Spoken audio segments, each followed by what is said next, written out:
The Afghanistan-Pakistan conflict has escalated into full-scale war. Airstrikes are now being carried out, not only in border regions, but also on major cities.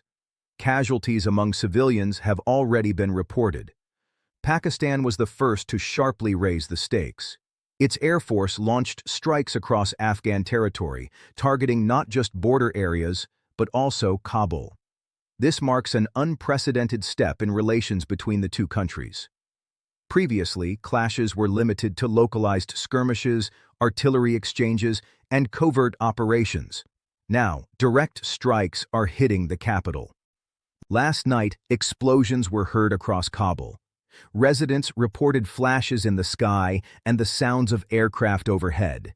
Islamabad claims its strikes targeted military positions and bases of armed groups that, according to Pakistan, have operated from Afghan soil for years to attack Pakistani forces. Afghanistan, however, maintains that residential areas were also affected. Exact casualty figures remain disputed. Homes and civilian infrastructure have been damaged, and no independent verification has yet been possible. The fighting continues.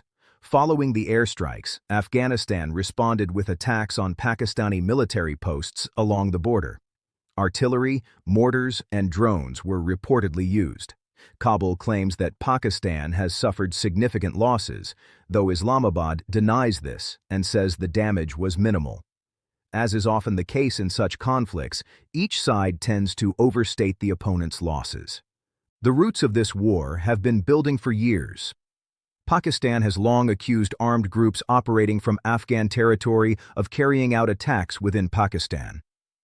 Islamabad claims that Afghan authorities either cannot control the situation or deliberately turn a blind eye.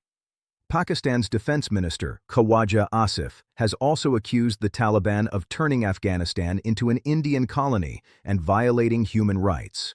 Kabul rejects these allegations, calling the strikes a violation of its sovereignty.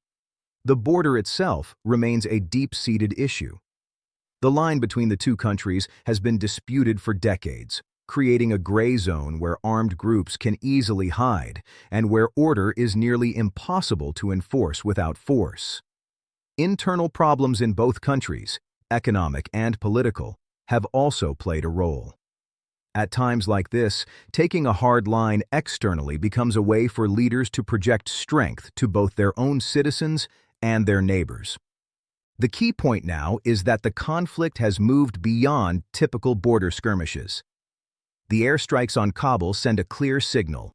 This is not a temporary flare-up, but a dangerous escalation.